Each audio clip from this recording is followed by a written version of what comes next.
thousands of Tunisians are paying their last respects to slain opposition leader Chokri Belayid. You can see his widow here draped in the flag. And the funeral procession, it made its way through crowded streets in the capital, which have seen protests since Belayid's assassination on Wednesday. And mourners carrying posters, flags, and flowers have flooded Tunis today.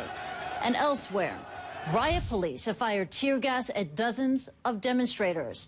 Live pictures from Tunis on the scene there, riot police gathering in anticipation of any more clashes today. Now, this area has been a flashpoint for protests in the days since the death of Belayid.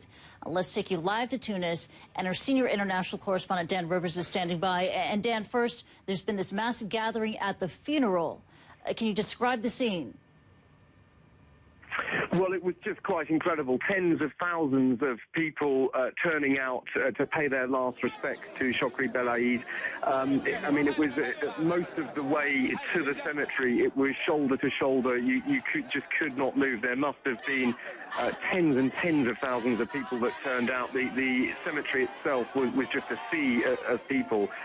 The funeral is going on right now, but in the centre of Tunis, again, there's been more disturbances as I speak. I think we've got that live shot up to you. You can see riot police on one street corner below where we are. But in all the little side streets around here, there have been sporadic clashes and tear gas fired for a third day.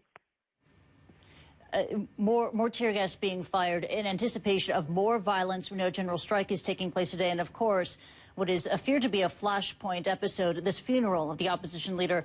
Speaking of who killed Chokri Belayid? What's the latest on the investigation into his killing?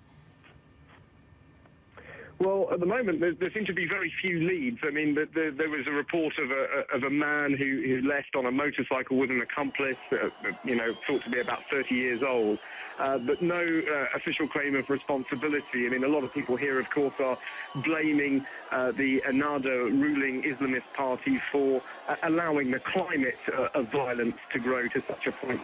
Islamist groups felt they could strike at an icon of moderation and secular Tunisia, but nothing concrete in terms of arrests or anything like that. I think, to be frank, the authorities are so busy just trying to keep law and order and stop the riots that there's not much that we've been given in terms of information about the actual investigation, the murder investigation.